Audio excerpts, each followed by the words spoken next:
Hi, welcome back to day 3 of my Kili adventure. This is Lava Tower Day, and that's a really important day for acclimatization. We start the day off in Shira 2. We've got an amazing view of the Kili summit right in front of us, and we walk towards it up to Lava Tower, and then we have a spot of lunch, and then we come down to the Barranco Camp to spend the night. So this is a really important day for me. I've had an awful day yesterday. I'm hurting, I'm broken. I've got to have a good day today, or it's probably the end of my adventure. So yeah, let's get straight into it. Good morning.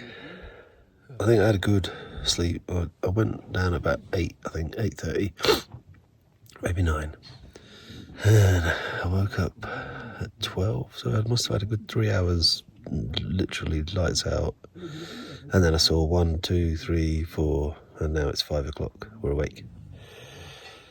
And I'm feeling a hell of a lot better. I don't know how it's magic. I don't know how much that can improve from so little sleep, but I drank loads yesterday, electrolytes, and help me, here's my morning call. Morning call. Hi there. Good morning.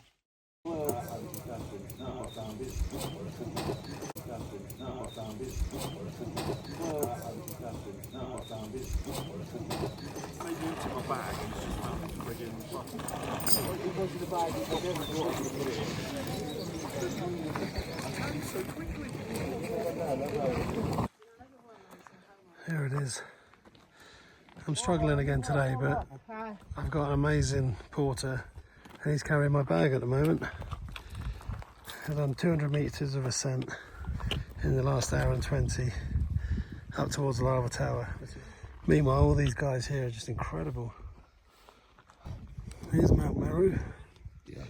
We walked down from Shira 2 and Shira 1 over there. And it's just long, arduous climbing this, and it's sunny again. Feels like we've not really come anywhere, but these distances are so far. Like over there, where we were there 24 hours ago, that's like about 15 kilometres away. It's been a long walk. And we're going to go up here now, and we should see Lava Tower from the top of that. Just having a Snickers bar. This dude Paul was a legend.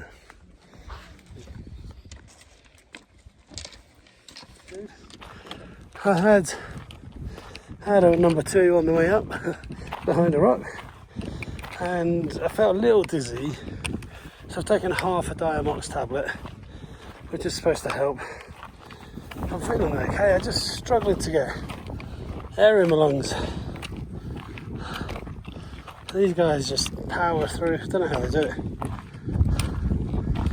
I keep going. That's the ridge we just come over. I think it's about 26 today, not quite as hot as yesterday, but then again it isn't quite lunchtime. Got a couple of kilometres still. Here's the Lava Tower. You can see there's a couple of tents just up here. So I've just got to walk up this 50 metres and then we can have lunch. And all is good. I've been feeling much better now. I'm in the clouds, like more like England. We'll see. It's going well. It's cloudy now. Probably. Okay, this is the group that I started with down in Shira 2, and we're just shy of the top now, so I've not gone particularly slow.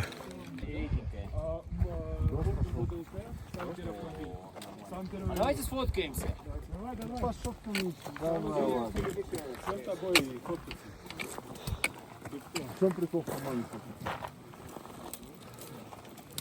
Фоткаемся, Миша, не пизди.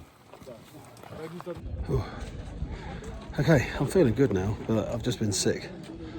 So I've got here at the same time as a whole bunch of groups, these guys. So I've not been particularly slow, but I've been slower than what Robert wants. And he's been pushing and pushing and pushing rather than slowly, poly. Yeah, I've had a queasy tummy, I was sick, and that's that. And that's the whole point of this lava tower, is to see how you fare with altitude. I don't know. I'm gonna get a picture of me up against this sign on my own. Alright. Right, there's the lava tower behind me. I got here. I mean, I've vomited about 20 feet from the gate. The guide's pretty much told me he wants me to go down. I'm having a ginger tea and a really appetising,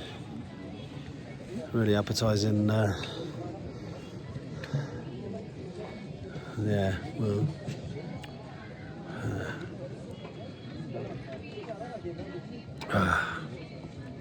so 5 hours and 27 degrees C. Again, I wasn't expecting that high up. I told the guy I felt a bit queasy. I had a poo on the way up, and then I felt a bit queasy later. He's not happy. So, I don't know.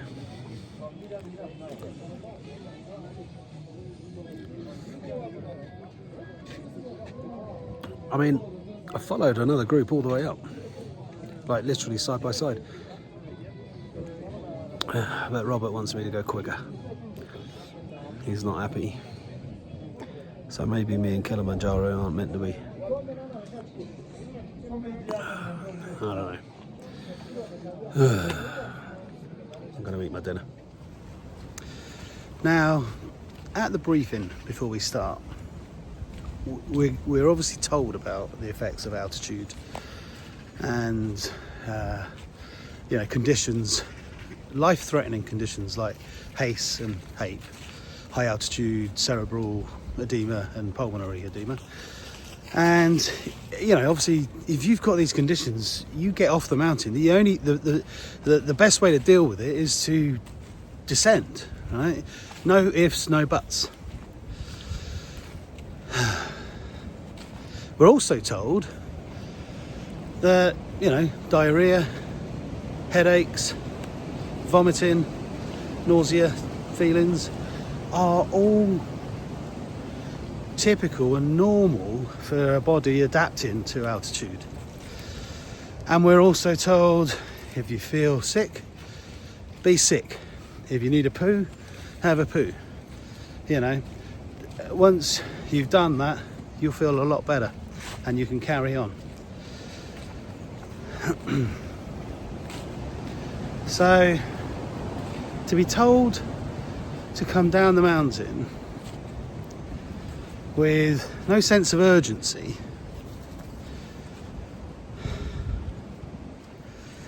it just felt like I was being selected because I was the slowest in the group.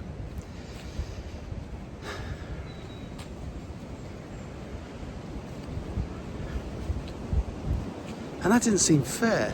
He doesn't know me. He doesn't know how resilient I can be. He doesn't know how determined I can be. He doesn't even know how I'm feeling. He's not asked that. He's just said, I don't think you can get up this, so I think you should come down. I was slow compared to the guys in my group, but I was the same speed as another group that I was shoulder to shoulder with all the way. But this guy has been up Kili 300 times. And I've got to respect that. So, the next 2 hours were spent descending Lava Tower down to Barranco Camp on my own, but surrounded by porters and this guide talking about nothing else other than how to get me off the mountain. I think it's fair to say that today's challenge wasn't physical, it was a mental one. So, here I am, about to leave Lava Tower. This is me at, excuse me, what's it? 4649 metres above sea level. And that's as high as it gets. So I'm going to head down now. And tomorrow I'll probably exit out of the Umbwe route. And then head back to the lodge for a couple of days of chilling by the pool. Oh well. It was fun while it lasted. Alright, see you in a bit. Right, we're just leaving the Lava Tower now. Now we've got a couple of hours walk down, which actually should be right. Okay. Right. Look at that, that's awesome. This is the Lava Tower from the other side. We've just come through this gap. And then we've got to go through down there and up the other side. And it looks like this path, just swallowed a fly, goes down and round that spur to the camp.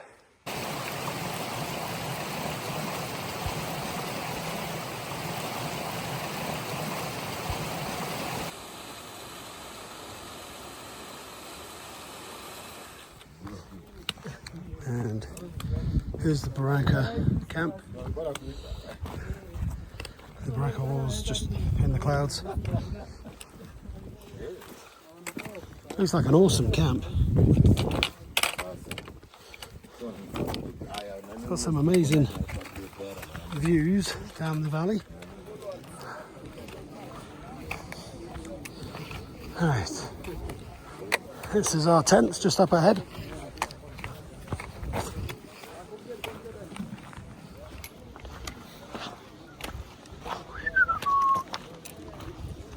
Better late than never. How long have you guys been here? Oh, not too bad. In my head I was thinking 2 hours.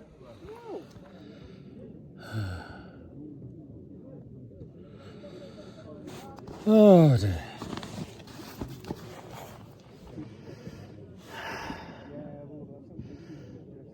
I've had a few run-ins with Robert, the lead guide. He doesn't get me at all. Yeah, and I said to him at one point, I felt a bit queasy, and all along him and his brother have said, look, just tell us any symptoms, headache, queasiness, diarrhea, tell us. So I told him I felt queasy, and he just took this like, oh dear. Nah, that doesn't sound good. I think you've definitely got altitude sickness. And basically started talking about coming down. How do I feel about coming down? Do I want to get a helicopter? I think he doesn't want to have to worry about me.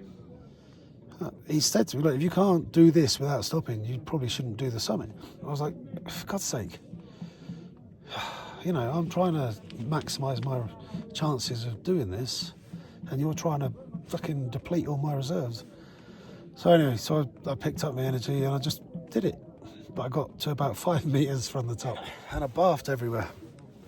And then got to the top and gave me my lunch. Of course, I was really ready for that. I didn't eat any. I had a cup of ginger tea and half a boiled egg, but it just was so dry and horrible. It was just... So I've not really had any lunch. Last night's tea was shit. So I could only stomach 2-3 mouthfuls.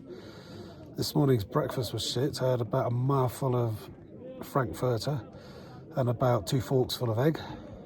In the end, I think we've kind of decided I'll do the next 2 days, but maybe not summit night, depending on how I'm feeling. And obviously, all the while, I'm on my own walking down, just hearing, you can't do this, you're going to struggle with that, you do negative. And it just... I don't know. It's not the experience I was expecting.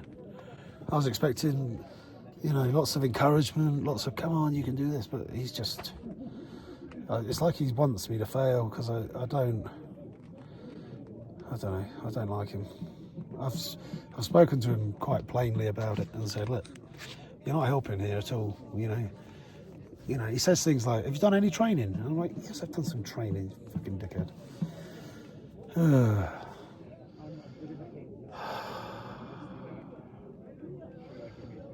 I don't know.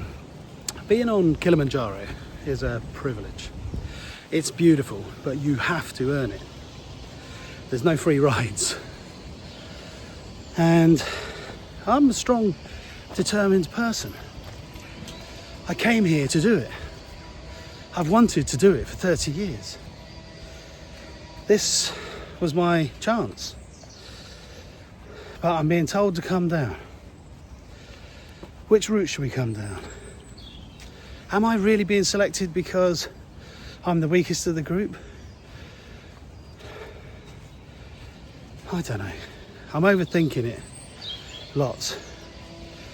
And the question is, am I earning it? Have I earned this? I managed to get through to Louise. We had about a 20-second call before that cut off, and we had a few text messages that some arrived and some didn't. So she was worried sick about me, and there was nothing I could do about that. I just needed to sleep on this whole day, really. But not even I could have predicted what was to happen the next day.